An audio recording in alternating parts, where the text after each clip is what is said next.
Okay, hello everyone. Welcome again to these sessions hosted by the Master in Quantum Technologies of Universidad Politécnica de Madrid. Today is Araceli Venegas-Gómez is joining us. She's the CEO of QURECA. I think it stands for Quantum Resources and Careers. Please, Araceli, correct me if I'm wrong. But the idea is that QURECA is specialized on bridging the gap between the industry and the different parts in the quantum community in order to provide all of the resources and training that you create to build the profiles for these technologies. And we thought that this could be a great opportunity for you to know more about the different career opportunities that you have on this field. Araceli is also an Aeronautical Engineer from Universidad Politécnica de Madrid, and she holds a PhD in physics, in quantum optics, and quantum many-body physics by the University of Strathclyde. So, Araceli, I hope I got it all of that correct. And thank you very much for joining us today. And the audience is yours. We are eager to hear you talking about the opportunities. Great. Thank you very much, Rafa, and thank you, Ulises, for inviting me today. I'm really, really excited, mainly because, you know, almost 20 years ago, I started my adventure on studying at the Universidad Politécnica de Madrid. So it's really, really good for me to come back, even if it's virtually. Can you see the slides? Can you see the presentation? Yeah? I think so. Perfect. So yeah, I'm gonna talk about a lot of things today. I wanted to tell you a little bit more about my career, because I think that when you see how, let's say, how messy an example of a career from a person could be, then it gives you an idea that, you know, it's not a straight line. You have a lot of options. And I'm gonna talk a little bit about the landscape, who is doing what in quantum technologies around the world, what could be the options for you if you have something already in mind. A lot about skills, because it's really the focus of QURECA, and the focus of today is really about what are the options as careers, as jobs, and also what are the skills that you need for that. And what I want is, if you have any question at any time, you know, there are not so many people in the room, so just either write it in the chat and Rafa can tell me if there is anything there, or you can just shout out something, because I want that if you have any question that I'm able to answer, so at any point in the presentation. Otherwise, it's going to be really me talking a lot. Okay, so a little bit about my career path. And as I said, almost 20 years ago, that's really long time ago now, I moved to Madrid to study aerospace engineering. I could tell you why aerospace engineering. Well, somebody told me that it was one of the most difficult careers in Europe, and I said, well, why not? That sounds really good, and a challenge. And at that point, it was the beginning where you could go in the internet and get some information. So I just browsed a little bit. What are the subjects that you study during the degree? And there was a lot about the universe and about planes and satellites. So I thought that was really good, but there was not so much information. Now I think we are in a completely different era where there is too much information that you don't know where to find and what information is useful. But what I want to say here is that when I moved to study aerospace engineering, nobody actually told me before what engineering meant. I didn't know what was to be an engineer, because I didn't know any engineer. I didn't have any role model.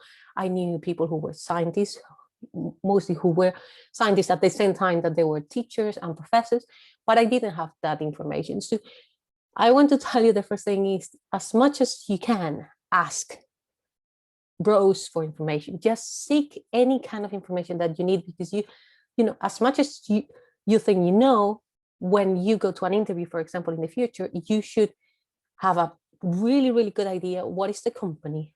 What are they doing? Are you really the best person for the role? So yeah, I stopped there. What happened is that when I finished my engineering degree, it was a good point in general in Europe. There was money. There was no pandemic, obviously. There were a lot of opportunities. And the thing is that I started taking one opportunity after the other. It came like that. I went for Erasmus to Belgium. Then I ended up going to England, to US, to Austria, different kind of opportunities. But the thing is, like, at one point when you start getting one opportunity, when you're seeking for, just keeping your eyes open and you learn about other opportunities. It's like it's starting like this, and then you don't stop. What is important, I'm not telling you that you should move wherever in the country where you are right now. What I'm saying is that there are really a lot of opportunities, and you just need to know where to look. It might be that they are not all for you, but there are really a lot of options out there. And this is one thing that I always tell people: don't try to look for that, straight line. Is just keep this open mentality for opportunities, even if we are talking about remote jobs or anything. And if you don't know where to find, just ask, and I will be very glad to help you if you have any particular question for any career path or job or anything. Well, all these international opportunities came to an end, and as an aerospace engineer, what can you do? You look for a job. Where can you work in Europe? In Airbus. So I moved to Germany. So I worked in Germany and in France. And I moved to Germany because I think I was in so many different countries that my mind started to get open. I started to learn a lot about all the cultures and all the languages. And I realized that I wanted to continue doing that. So I said, yeah, I want to work now as an engineer, but I want to continue my abroad experience. That never stopped, obviously. So during this time where I worked for Airbus, I worked for several years and in different positions. I started really as an engineer, so in design engineering for airframe. You see this fabulous helicopter. This is the NH90. It's a huge helicopter, and I started working for this helicopter. Then I wanted to go a little bit more into the research direction, but because several circumstances there. I think one is that I realized what I was good at, and so did my bosses. They realized that I was good at managing several things at the same time, so they put me in the path of project management. So I started developing my skills in that direction, and at the same time, I wanted to learn more about how this company works. This is a big company. I'm saying now something that probably you know, but startup is a completely different thing from a big company. When you're not in a big company, you probably work in a department, in a team, and you have no idea what is happening in, 3,000 people more are working with you there, and it's really impossible for you to catch up and to know what the others are doing. But what I wanted to know at this point was really kind of having the overview of the whole company. So I went in what is called strategic management and resource management. This was a little bit for all R&D for the whole company, trying to understand what were the innovation projects coming, what were the competencies and the skills that you needed for that. And then you will see that this actually links with what I'm doing right now. So actually my career started really long time ago in this direction. It's just that now is about quantum technologies. How did I end up doing quantum? Well, you can have any kind of hobby. My hobby was when I was working in Airbus to study physics. And what I did was I found a master's that it was online, that I could sit for my exams in Germany. So I did that, and it was about medical physics. And why did I do that? Well, there was a little bit of different kind of science. So there was mathematics, there was the biology, there was physics. There were different kind of fields that I wanted to learn more about. And thanks to that, I ended up learning a little bit more about quantum mechanics myself, that it was something that I always wanted to do. And well, when you're working full time and you're learning medical physics, and then you want to learn the mathematics of quantum mechanics, well, either you have a problem or, well, you have very little free time. So I decided that I really enjoyed that I wanted to change my career in that direction. It was a very tough decision. It was not easy. It's not like, oh, yeah, I want to do a PhD in quantum physics, and in 3 months I moved in. No, it took really long time until I got the chance. Thanks to networking, really, it was thanks that I did one online course, and thanks to connections from one person to another, I could get the chance. So yeah, networking, one very important thing that probably you have heard before, but always network. And now virtually it's also possible. Just send messages to people if you have any question. maybe just half of them answer, but you have nothing to lose.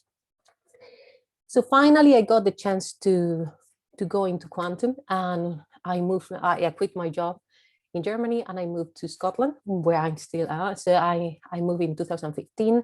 I did 1 year Master of Research, kind of a bridge, and to catch up with a lot of mathematics and a lot of things that, well, I had to refresh, let's say, from my engineering studies.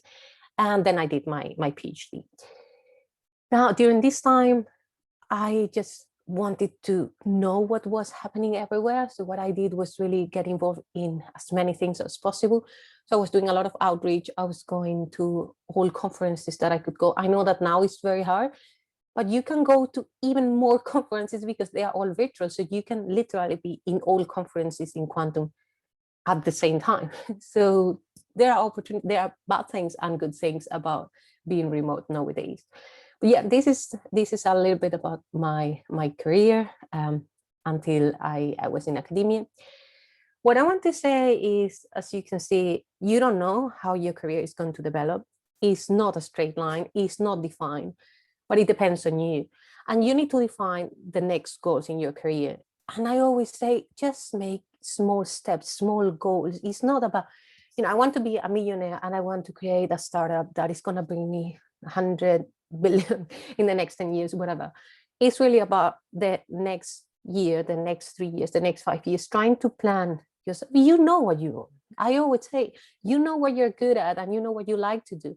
So don't look for a job on something that is not a passion for you. During my PhD, it was in quantum simulation. It was coding. It's not what I love to do. I couldn't be coding the whole time. That's not the skill that I know that is a passion for me. So just trying to identify those skills where you're good at, that you want to exploit, and trying to match that with a job. It sounds very easy, right?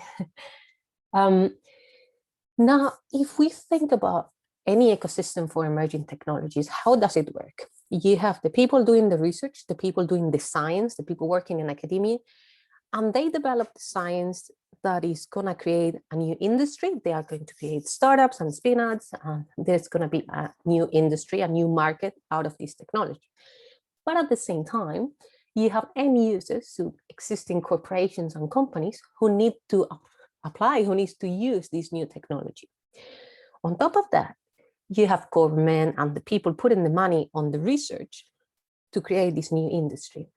And then you have the general public, people who are reading the news, your families, your friends who are not doing anything in quantum, but they read something about quantum computing and they are like, wow, what is this? Now, this so far is not different from any emerging technology like 5G or AI. When we talk about quantum technologies, really the word quantum itself is already giving a connotation of either, oh my God, this is too weird, I will never understand what this is about, or, oh wow, this is really cool. I think these are the two reactions that I get when I start to speak about quantum. Either they think that it's very difficult and they will never understand, or that is very, very cool and they want to know more. But it's the fact that quantum technologies is based on quantum mechanics, and when we are trying to have a common language with all these stakeholders in the ecosystem, it's very, very hard, because it's not easy to explain in very, let's say, in words for the lay audience, what quantum means.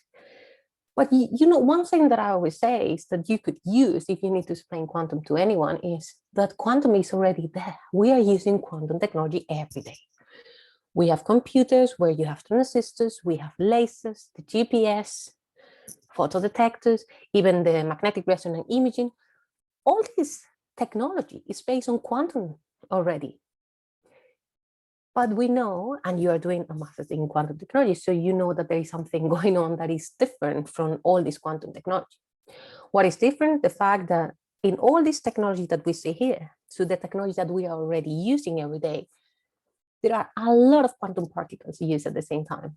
In a laser, you have a lot of photons. You have a lot of electrons on your transistor. What happened in the last decades is that researchers were able to control quantum matter, quantum particles at individual single level. You can take one photon and do amazing things with it. You can take one atom and do amazing things with it. And this is what is now giving is making and creating a new technology that is what everybody's talking about as quantum technologies. It's actually, people call it the quantum 2.0 or the second quantum revolution. But coming back now quickly to my career, when I was trying to understand all this ecosystem, and me coming from business into academia and trying to break this fancy word quantum into something that it was easy to understand, I was trying to very difficult concepts. I was trying to map them into very easy concepts that I could then use, for example, for outreach. Then I realized how difficult it was for all the other stakeholders. And I tried to understand what it was needed to kind of push, you remember, from the academia to create the industry. And I wanted to create this common language. I wanted to support the people who wanted to join this new ecosystem in quantum. And making the story very short, I created my company 2 years ago, thanks to a fellowship from the Optical Society. So now I'm a founder and CEO. That is something that I will never imagine that would happen. But things just turn out this way. You meet people, you realize, again, what you like to do, what you're good at, and then you just put the pieces together, you get opportunities, you get support, and you get the next step in your career. And this is how I became now the founder of my own company. I will speak a little bit about entrepreneurship that is completely different from working in a company. But as you see, again, this is not a straight line. So we were talking about how different now the quantum technologies that we are talking about, quantum 2.0, the second quantum revolution, are from the technology that we are going to use or we are using every day already. Let's have a look now a little bit about who is doing what, how does it work, this new ecosystem that has been created in the last years. Of course, you know this, that one thing I always like to say is that quantum technologies is technologies. There are different technologies in the field, and it's not just quantum computing. And I say that because a lot of people come to me saying, I would like a career in quantum computing. And maybe it's people who have been working in experimental quantum optics, and they want to suddenly go into software engineering for quantum computing. And I asked them, but you have built already a career with specific skills. Why do you want to move? And then sometimes they realize that it's because they hear that is where things are going. Believe me, and I'm going to try to emphasize this today. There are a lot of options. There are really a lot of different competencies and skills that are needed. So just try to see where your own package, your own skills and competencies can fit within this ecosystem. So a little bit more about how the things work and who is doing what in the landscape in globally in the world. So, okay, when we think about how the things work, I told you before that we go from research to industry, but it's not so easy. Really, how the things work in emerging technologies or within a big company, or even when you want to become an entrepreneur, is you think about, and you have an idea, you identify an opportunity, you think about how something that you're doing in your research could be translated into a product. It's not easy. It's not easy at all. And you probably have heard of fantastic entrepreneurs in history that suddenly they have this serendipity moment where they realize that what they are doing could be used for another thing or something like this. But once you identify the opportunity, the second step, which is as well very, very difficult, is to put money on it, to actually make the third step, that is to develop the technology happen. So trying to convince others to put money on your idea is a very difficult thing. So imagine here, we are talking about a whole ecosystem globally, that is trying to convince the governments and the funding agencies to put money to be able to support their ideas. It was not easy. And I heard in some regions that we are talking about 10 years of people lobbying the governments and agencies to convince them that this opportunity is worth it. It's a very long process. Another important thing is that we are still in putting money into the basic science. Yes, there are a lot of startups, and you will see there is a lot of private money, but in general, the governments and the funding agencies, they are still putting the money into the basic science. So we are still into trying to identify the opportunities that can be translated into technology, which means that we are really early in the development of this ecosystem, which means that there are a lot of opportunities that they will come. Maybe they are not there yet, but this is gonna really grow in the next years in a way that you have the chance to develop your career in the direction that you want, because all these careers are just starting, are just being born. And that's a very, very exciting time for any kind of new market. So I know that probably you have seen this in Ulises' class, who is putting money where in the world. I just wanted to give you this overview, because I think it's important that you know that it's really all over the world. It's not just a race between two countries or so. It's really all over the place, which is really, really exciting and very interesting. So one thing is, this is almost the last estimation. I know that there has been an announcement in the last 2 weeks from Netherlands. So I will need to update that. But other than that, I think it's pretty accurate to the last numbers in each country. This is, again, global effort from public funding. This is public money, so no money from private investors or from any company, okay? A little bit of history here. UK was the first one who launching this kind of national initiative in quantum technologies. Around 2013, 2014, they started with the first phase, and now we are in the second phase. But at the same time, in Canada and Singapore, for the last 10 years, they have been putting money on research for quantum technologies by creating specific institutes that you probably know about. They were not calling national initiatives, but they were already, let's say, they were anticipating that they had to put money on the research to create a new market that it was going to emerge. And it was not until 2018 that other countries realized that there was an opportunity there and they needed to launch a national initiative. National, like the one in the US in 2018 with 1.2 billion, but then there was the European flagship that it was launched the same year, actually a little bit before, with, again, 1 billion euros. The European flagship means for the whole Europe, so it's not one country. That's why we have seen in the last years that some countries realize that they want to know their own national agendas, and that's fine. You know, one thing doesn't stop the other.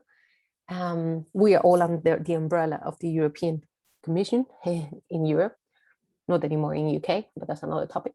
And we have seen that some countries like Germany or France, they realized that they needed to push the technology in quantum. Now, if we go to Asia, you see here for China, we say $10 billion. It could be 10, it could be any number, because it's really, really hard to know exactly what is the amount of funding that they are putting in China. But we know that there is a big market there. There is a lot of research done. They started focusing in, for example, quantum communication, and now they are putting a lot in quantum computing. This is another thing. It's not just about the money, it's about the expertise. If you think about quantum computing, probably the first thing you think about is about Google and IBM, companies that are in the United States. And if I tell you quantum sensing, probably the companies that come to your mind are in Europe. So you see that there is a little bit of expertise that is built principally in especially in one continent, but at the same time, now there is a spread of different kind of quantum technology companies in all countries. So I stopped there. I also wanted to share this with you in case that you are thinking maybe about having doing a PhD in Europe, or where could you do a little bit more research in Europe. I thought that this could be interesting for you. So just a little bit the hotspots in Europe, but there are much more than these. This is a little bit, outdated picture, because it's growing quite fast. But if you have any question, specific country, again, I'm available. I don't know if there are any questions. Rafa, you tell me if there is something in the chat. Not for now, not for now. Okay. Then looking at the startup landscape, and here we are talking pure quantum startups, no big companies whose main, let's say, business is not quantum. Let's say IBM or Amazon, they are doing another thing, and now they are doing quantum. So they are not here, just for you to understand. Also, end users are not part of this picture. So, for example, Airbus, they are doing things in quantum, but of course, their business is not that. So quantum startups. What is really, really awesome here, and I love it, is the fact that in all regions, continents, there are startups, which is really exciting. Another thing is last year, really, it was almost every month that there was a new startup coming out from somewhere. And that was really, really, really exciting. It was like seeing the world exploring in quantum technologies, and let's say having the chance to say, yeah, I have an idea, let's explore how we can really innovate in this direction. This year, it's a little bit slower. It's normal. We are in this pandemic, but again, important is that there are options everywhere. And when I'm saying everywhere, I want to share with you the distribution per countries. And actually, I think I will have to update this pretty soon, because I hear there are some startups in Brazil now in quantum technologies. So there are literally startups in almost each country of the world. In Africa is a little bit behind, but it's very, very, very exciting, because it's telling you that if you're looking for a career in quantum, it's not, you don't need to move to US. You don't need to move to UK. Maybe, of course, it depends on your skills and what you're looking for. But there are options in a lot of different countries. So it's really trying to identify what is in the country where you live, or where you want to go, if there's something interesting, and maybe trying to go in that direction. There are a lot of things to think about here. And then if we think about the different sectors of these companies, we have, of course, quantum software. That is a big chunk of it. And then we have quantum hardware, and then we have companies that kind of work in both. What I want to say is that if you look from the picture of the technologies from before, a big chunk of quantum companies are working in quantum computing, which is the truth. So you have the software, you have the hardware, and you have the quantum computing, like full stack, as we call it. But there are other companies. There are other kind of technologies that are being explored. And again, it could be that you end up working in another kind of company that is not really a quantum computing company. One thing that I always like to emphasize is these enabling technologies. Right now you see 5%, but I think this is much more. And it's very hard, because when we talk about enabling technologies, we are talking about any kind of technology that is supporting the development of an actual quantum technology. For example, I can tell you cryogenics, or vacuum systems, or laser companies. A laser company per se is not a quantum company. But if they are working a lot for quantum technologies, they will be part of these enabling technologies. And if you are interested in lasers, or if you have a background in photonics, that could be an option for you. You will still work in quantum technologies, even though the company is not per se a quantum startup or a quantum company. So this is another message for you to take into account. And then I wanted to share with you just a lot of information about companies, because I don't know how much you know about who is doing what in the world. If you have specific questions about any company, if you think that this is useful, I hope that it is. So I shared this that it was not. This is, I think, again, a little bit outdated, but you have a good overview about different companies. This is in Europe. Now, I wanted to go a little bit more. So that's kind of an overview. I wanted to go more in detail who is doing what. So if we start by quantum computing, of course, we have people that we call end-to-end providers. They are building the hardware and they are providing services. So they also hire a lot of software people because they need a lot of help to develop algorithms when they work with other companies. These are most of the bigger players that probably you all have heard about. So they are not all in the US. That's another important thing here. Of course, from the theoretical and from the technology point of view, they are using different kind of quantum hardware platform. It's not all superconducting qubits. You have photonics, quantum computing as well, or ion traps. So it's important that probably, if depends on what you are interested in, that it's important that you know who is doing what. And as well, we have quantum simulation, like Atos, they have this emulator that is not per se a quantum computer, but you can do very similar things as to what you can do with a quantum computer right now. So there are a lot of options. It's really about identifying what is interesting for you, and developing the skills of what they need depending on the company. So if we think about who is doing proper just hardware, well, you probably have heard IonQ has been in the news lately because they have gone public. So it's yeah, they're on stock. So that's a very big thing, because the first company in quantum technologies that is going into the stock market.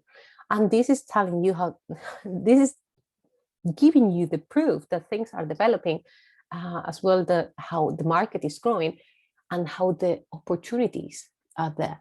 At the same time, you probably have heard of this hype that people are thinking, well, you know, there's a lot of money here. What if we don't have the technology soon enough?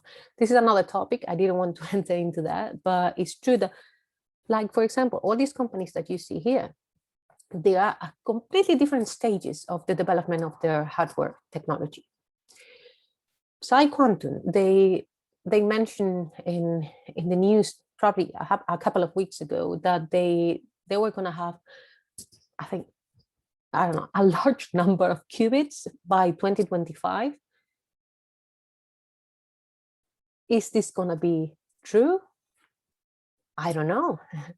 It's really hard, but it's really this kind of game where you need to believe in your idea. You need to show that you are going to develop your technology to market at the same time that we know how hard this development of these special technologies are.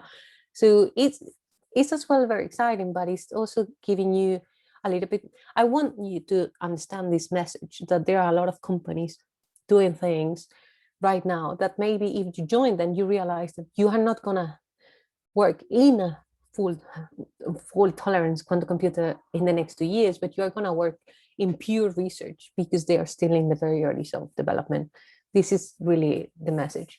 But at the same time, it's very different from working in research, because you have a goal, you're doing business, and you're promising your customers, your future customers, that you are going to have something in the near future. So the mindset between research and business is different. And we see how these companies are developing from pure research, pure academic spin out into big companies, big businesses. Okay, a little bit more about software providers. You probably know about these companies. There are many more, but just some names for you. Some of them, they kind of focus in specific sector.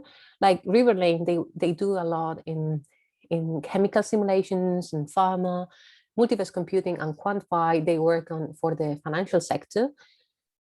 Zapata is really working in a wide range of applications from software, quantum computing. So yeah, the options are there. And this is important because, for example, if you have a background in chemistry, and now with the master, you are acquiring information and competencies and skills about quantum computing and also about coding, so software abilities. You could think about companies that work in quantum chemical simulations because that kind of match perfectly your background. So that's why it's important to understand what the company is doing once you are looking for a career. Then, of course, again, we have more quantum technologies, not just quantum computing. And if we think about quantum communications and cybersecurity, this is just a handful of them. There are many, many more. Companies that are working in quantum random number generators or single photon detectors, very specific technology. And they are working on pure cryptography algorithms for quantum cybersecurity. So if you like to code, if you like programming, quantum cryptography is another option in the whole range of quantum technologies, for example. And then we have quantum sensing. That is, I think, is a less exploited field, but there are already companies working in quantum sensing where they have fully commercially available products. And I emphasize this because the difference is the quantum computers are still under development, but some of these companies in quantum sensing, they have a commercially available sensor that you can sell to a customer, and the customer can use it for a specific measuring problem. So it's a completely different kind of a position into the development of the technology.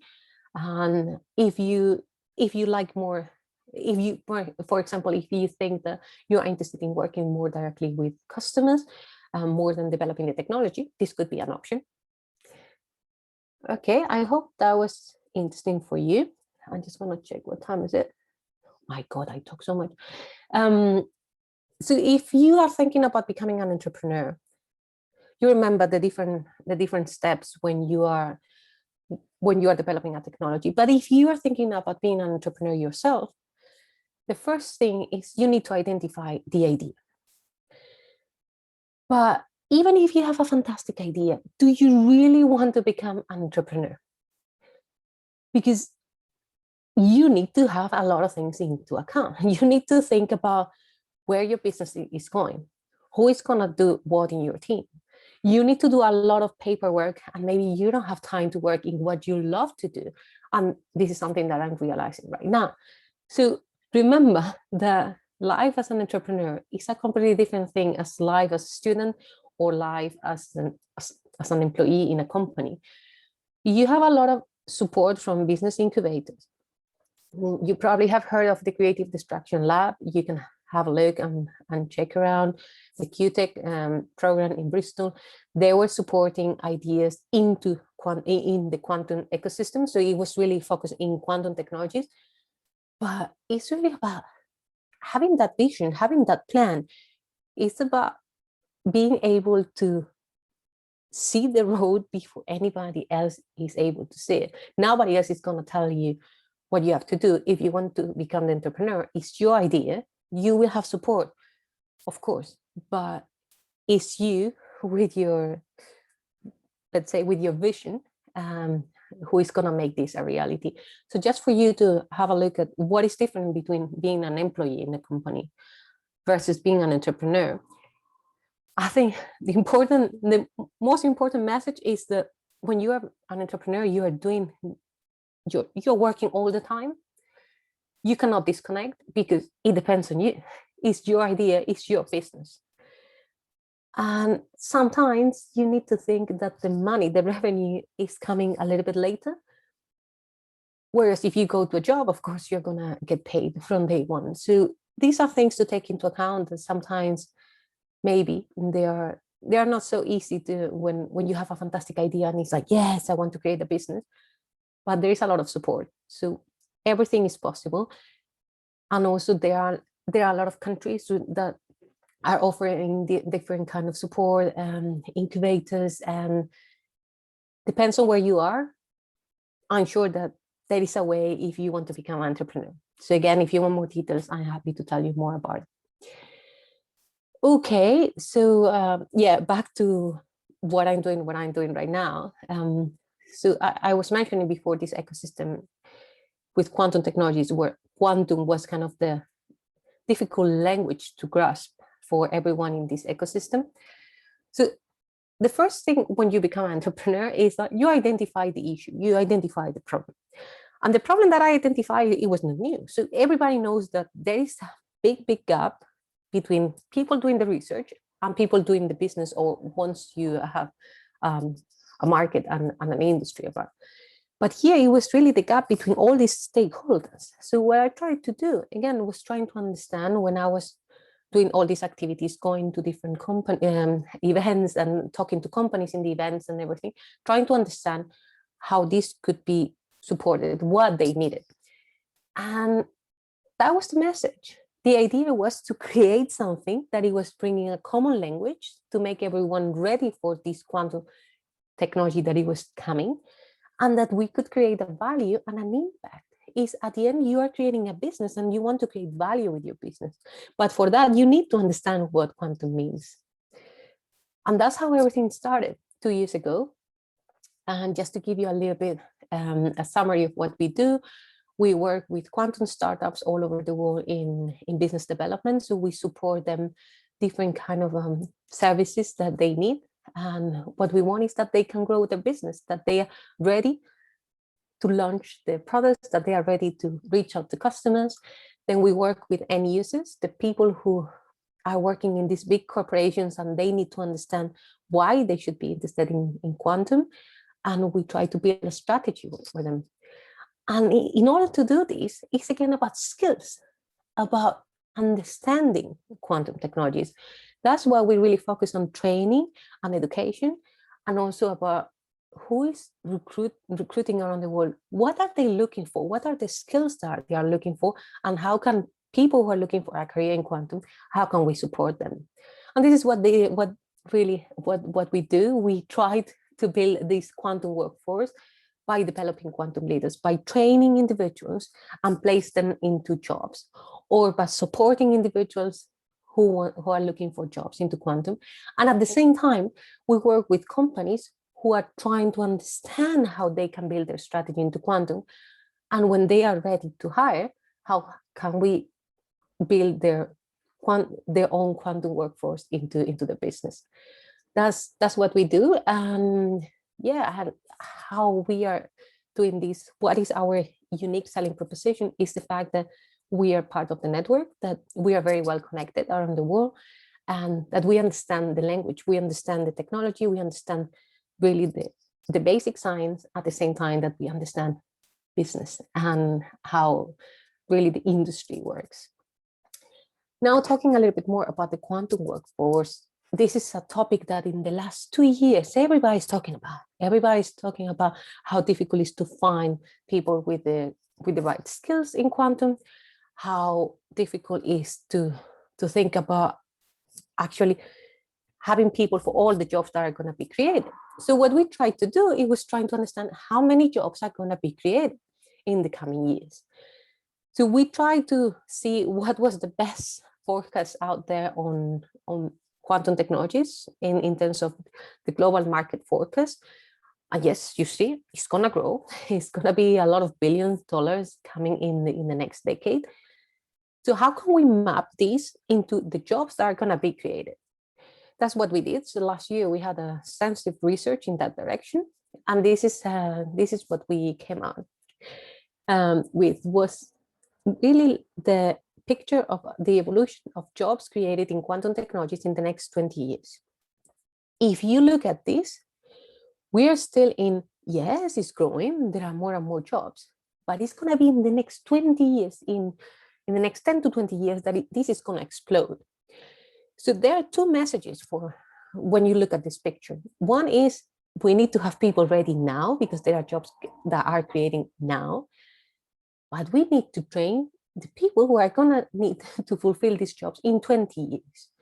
And this workforce of the future, we are actually talking about people who are now in primary school and high school. And the only thing that we can do at that kind of a level right now is outreach. So if you have the chance to get involved in outreach, it's very, very important. We need to support education at the very the primary levels in the education systems, because it's crucial to have the workforce of the future. But of course, now we are talking about the jobs for the people that are looking for jobs now, right? Or in a very short term. So we are talking about this part. And this is where you are. You are doing now a master's program. And the question is, are you ready to find a job in quantum? If that's what you want, or should you go into a PhD? I don't have the answer for that, because again, it really depends on what you want to do. It really depends on what you are looking for, where you are willing to go for a job. Sometimes I've seen fantastic CVs from people who cannot relocate. And remote jobs, yes, they are possible, but it's not the standard rule, still not with the pandemic. So it's really tricky. So just if we think about who is actually recruiting now from all the startups that we saw and all the companies that we saw before, more than half of the companies are currently recruiting. That's a lot of people. That's a lot of companies looking for people. And it's really, really hard. And I can tell you, because we work with them, it's really hard to find people with the right skills. Because sometimes, depending on where they are in the development of technology, they need people with a very high expertise. They need people with a PhD or a research career. Not everyone wants to go to work for a company. There are a lot of things to take into account. And I'm going to give you a little bit more background on skills now. But before, again, another snapshot of some companies who are looking to recruit people in quantum technologies around the world. So 1 second. Are there any questions? Not for now, but anyone, please feel free to jump in and unmute your microphone if you have any questions. I have one actually. On the previous pie chart that you showed with the different activities, the other one before, that has 4.4% for consulting, and I think it was 40% for quantum computing itself. And my question was, why is it that we don't see at the moment a lot of activity on the client layer? Probably is because they are still researching and so on, but we see that the consulting companies are still finding it a bit difficult maybe to find projects and to help companies. Maybe it can be because they are a bit not willing to share the details probably, but maybe it's because the technology isn't ready yet. So I'm not sure what are we waiting. I think it's a very good question. I think there are two answers or possibilities of why it's like that. One could be a lot of quantum companies themselves are providing consulting services. Zapata, for example, they work directly with clients, and where they work on looking for the specific, for mapping the algorithm for the client. Almost all quantum software and hardware companies are doing that. And the other thing is, there are not so many people who understand quantum who can provide consulting services. Oh, that's right. Not in the professional level. Correct. People joining these companies. I hope someone here can join these companies and help them. But maybe also within the client itself, maybe they don't understand the capabilities of the technology yet. Yeah, that's why actually I didn't want to focus in what we do at QURECA so much, but actually the approach, what we do is we go to a end user, to a big corporation, and a potential customer, and we tell them, how much do you know about quantum? And if they don't know anything about it, the first thing is they need to understand a little bit. Is the training part of it, the education part of it. That's really the tricky part and the most important part right now, because if they don't understand what quantum means at all, how can they put a lot of money into a proof of concept from something that they don't understand and that nobody can actually show them that it's going to bring a lot of value and a lot of money? It's really, really hard. So this is what we are seeing more and more. So that's why what we try to do is to provide the education part, and then we work with quantum companies together to bring the demonstration part and the full consulting service in a partnership. That's why I think it's very interesting. I really like this, that I see more and more now, because it's about, again, bringing people together and closing this gap. You have the company that they have a very good idea. They don't know who the customer could be. The customer is not ready yet to talk to them. So we try to put them together. Right. Okay, thank you. No problem. So now a little bit about the companies and the skills. So this is, again, very similar to the pie chart that I was mentioning right now. So it's really how we map the activities of the companies. So again, you have quantum sensing, you have quantum communication, you have quantum computing hardware, and then you have algorithms and applications, and then all the enabling technologies that I mentioned before, like lasers and so on. What are the skills that the companies are looking for?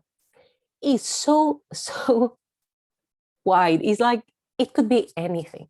That's why I like this picture, because it gives you just some very different words and very different competencies here that is giving you this kind of like broad vision that any kind of skills that you have from your previous studies or whatever could be mapped into a career into quantum technologies. Important might be that it's not now when a company is looking for the exact skills that you have. That's why you need to build your skills in that direction. That's why, again, we are so early in the development and so early sometimes in understanding the skills that are needed for the development of the technology, that a lot of people with great CVs cannot find a job, because it's very, very hard to find exactly the skills with the job. So one thing that we are trying to do is seeing what are the skills that people kind of miss, that they lack, to be able to map that into the jobs that are kind of increasing and appearing around the world. So again, it could be engineering, any kind of engineering. I see more and more people looking for electronics and electrical engineers.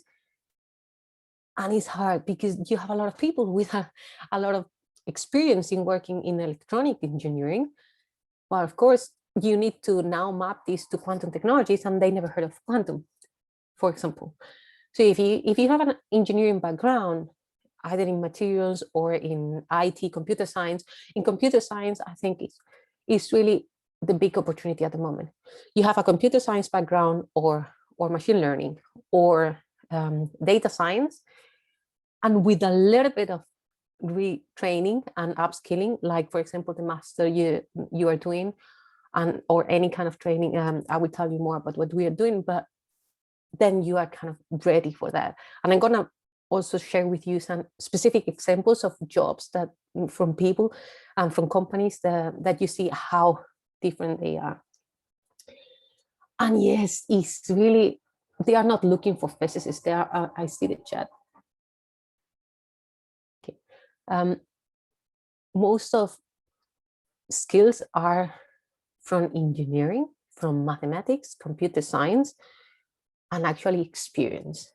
I think that, I don't know, but let's say a number, 75% of positions require experience into industry, into either engineers that have experience in industry, product management, even people that have been working on full stack as software developers, and now they are getting interested into quantum. So it's very, very interesting to see how all these kind of careers can now be steered into quantum. Another important message is, I think all of you, what you are doing now with the masters is really, you are becoming a quantum engineer, and this is a new degree. And this is new. You are the first people doing these masters at the UPM, and this is happening in the last 2 years or so. You probably have seen that there have been a lot of educational programs and masters coming out around the world. And this is really because this new degree, this new title is being created. Quantum engineers were not existing 3 years ago. And I think in the next 5 to 10 years, it's going to become more and more common because people are going to look for quantum engineers in different kind of, again, skills and sectors, because it could be on software or hardware or sensing. But at the end, you need the full set of skills. You need to understand the basic mathematics. You need to understand a little bit of coding and quantum computing. You need to understand as well the quantum ecosystem and how business works. And this is something very, very important if you want to succeed into these new careers. And another important thing is the soft skills are sometimes even more important than your technical skills. You will see as I said, I have some examples, but in any kind of job position, they always look for people who are able to work in a team, people who have good communication skills.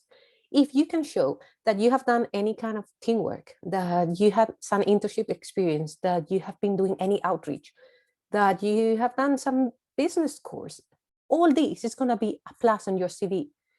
Much more important than maybe a publication on a topic that is not exactly what you're going to do in the project, in the company. And yeah, just here for you to understand that all these skills that are soft skills are going to be key in the development of your career. Believe me, at one point, once you grow, it's going to be more important that you are able to have empathy against your colleagues, to be able to understand how to manage your stress, much more important than able to code any kind of project. And another important thing here is that not only technical positions, and more what I'm seeing in the last 6 months is that people are looking for management background, for managers. As I was mentioning, how many people actually have business and quantum at the moment? A handful. It's really, really, really hard to find these people. Well, I guess that's why I'm doing what I'm doing, and that's why I realized that there was a value on that I could understand the technology, that I could understand the science, and at the same time that I had my industry experience. And now I think we need to build more people with this profile, more quantum people who understand business, or more business people who understand quantum. Where to start? Well, it's really up to you. It's really about your next goal, but it's really about where you want to go. I said that I have a lot of information today, so I would try to go a little bit fast, but it's really understanding what is your starting point. So what are your studies? What is your experience? Again, what you like to do, and trying to write this down. So map your starting point in a way that you know that this is what is going to be at the end in your CV once you're looking for your job. And think about, again, what are your soft skills in general? What are your skills that you can say, this is really what is going to be, how my CV or how I'm going to stand out in comparison with another person. It could be your technical skills, but it could be that you are very good communicating, or it could be the way you organize yourselves. So think about all these, because you will need to put this in your CV. And this is going to be very, very important once you're looking for a job. And really, at the end, is identifying your goal. You know, if you want to have an internship, if you want to look for a job, if you want to do a PhD.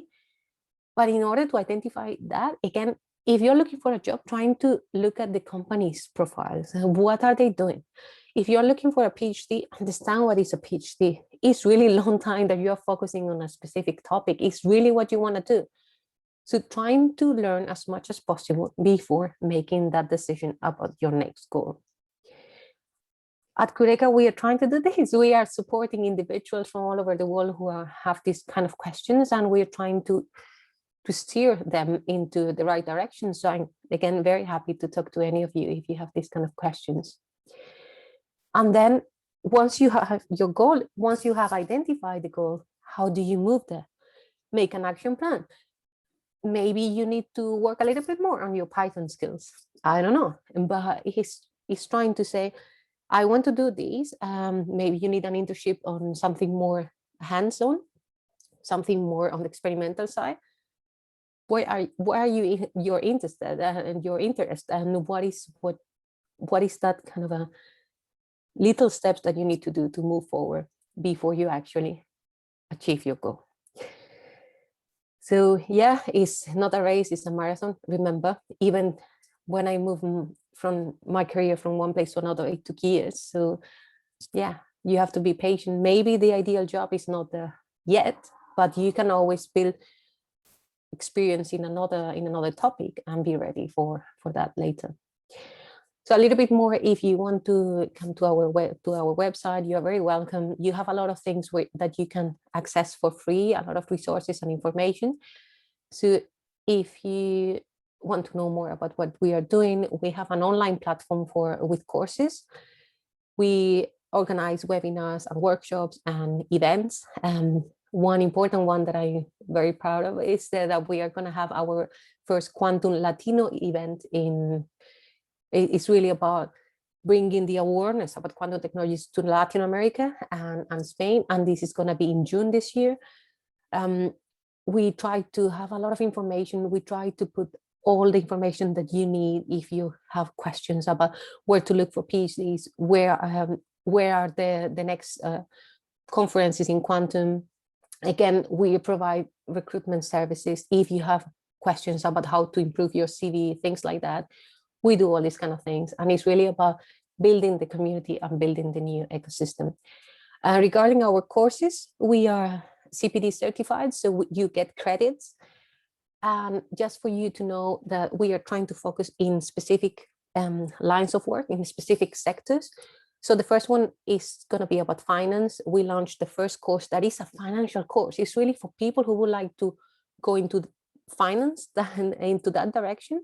The first one is to learn about finance. The second one is about quantum computing algorithms for financial applications.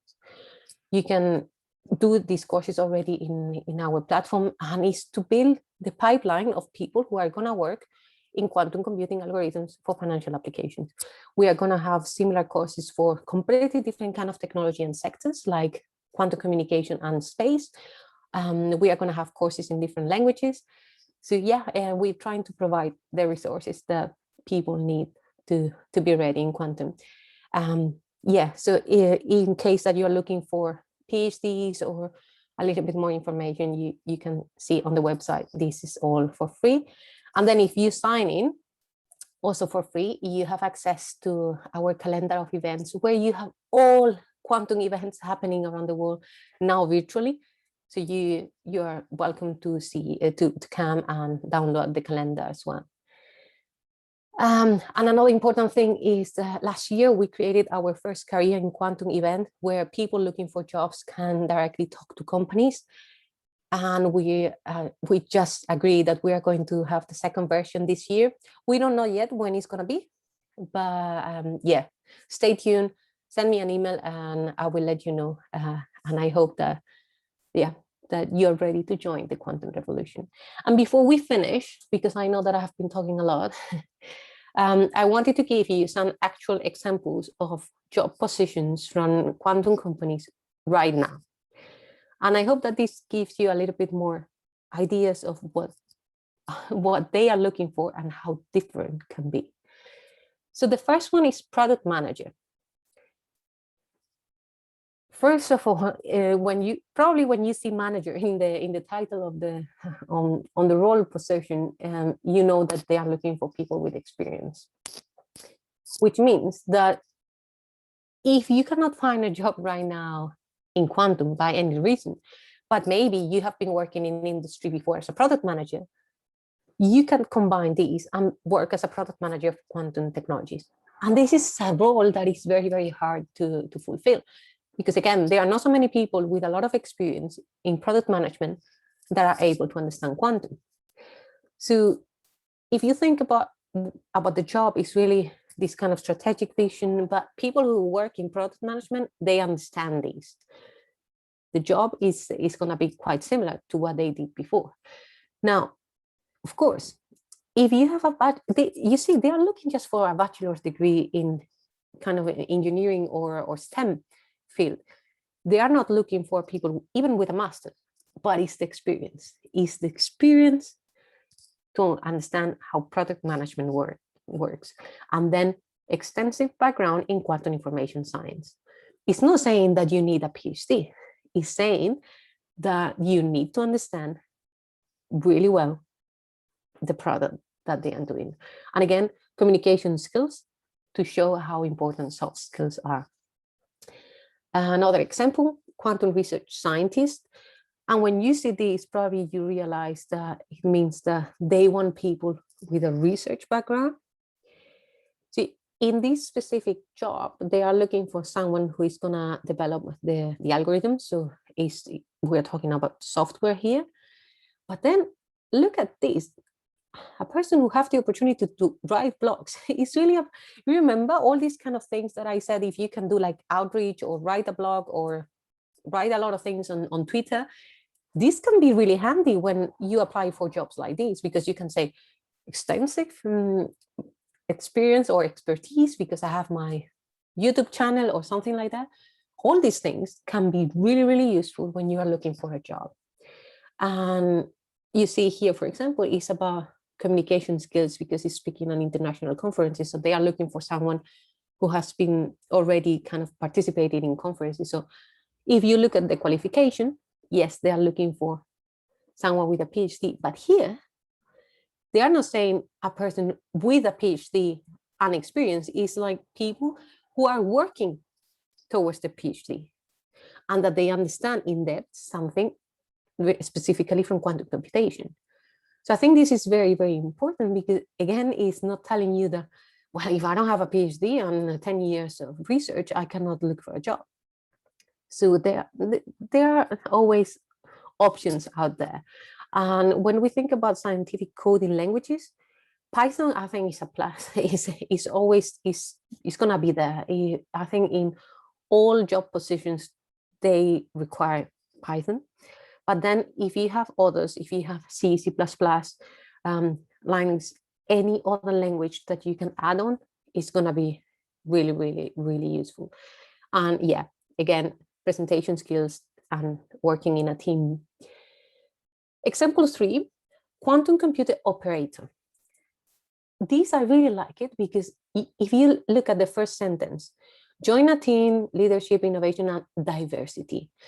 That word there, I think, is helping the people from minorities, gender, race, or LGBT, any kind of minority background, see this, and this is already kind of calling them to apply for the job. If you look at what they are doing, they are building a commercial quantum computer. And they need someone who is able to talk to customers. Probably because what they want is someone who has a lot of background on the technical, or someone who is able to translate the technical language into something that the customers can understand. And again, communication skills and outreach can be very handy here. And if you look at the qualifications, it's just bachelor's degree and 1 year hands-on laboratory experience. So if you can show maybe that you have been working, doing some research or an internship, could be actually very, very helpful. Another thing, work authorization. And I'm saying this, I don't know where you are all coming from, but not all companies can sponsor a visa. And if you are looking for a job in US, for example, or in the UK, and you're from outside Europe, it could be very hard. It's much harder in that sense. So you can have a perfect CV, but sometimes work visas at the moment are very tricky. Just so that you know that sometimes you can have very good skills, you can be the perfect candidate, but nobody will pay for a visa because that specific company is not doing that. So yeah, I have seen this a lot also. Again, Python here is actually more on the experimental and hardware side, but they are still saying if you can program in Python, it's very useful. And the last example, quantum hardware engineering. You see that, and at least when I read that, I thought, okay, it's going to be someone who's going to work on the hardware itself, but actually this role will focus on the crystal related portions of our quantum computing. So for the whole quantum computer, this role is to focus on that part of it. Again, you need to think about yourself doing this kind of role. Is this what you want? And you see, readout electronics is a lot about electronics, and this I see more and more as well. A lot of people with electronics background are needed, and that's why they look for bachelor's degrees in electrical engineering, and then the experience. I think having a bachelor in engineering, a master's in quantum, and some experience in a specific field that can be then mapped to a job in quantum is the ideal way to do it right now. Otherwise, it's probably a person with a PhD that has been working in something specific, and the job is looking for that very specific skill. And I think that's all what I wanted to say today. I just want to tell you that I'm sure that it's going to be successful at the end. It's going to be messy, but I just wish you the best. And again, if you have any question, I'm here for you. Thank you very much. Thank you very much, Araceli. Very, very interesting topic. And I have a few takeaways that are really interesting. I didn't know about them. At the moment, we are going to open a small Q&A session. So if any one of you have any questions, feel free to drop in the chat or just jump in with our microphone, and we'll hear you. I have one question from the chat. It's from Priya. Priya was congratulating you for the talk. Hi, Priya. And it's asking, I'm curious about the gap between quantum hardware industry and quantum software industry. What we observe daily is that so many developments into software, developing algorithms and so on, how far behind we are in terms of progress if we compare these two industries, the software and the hardware.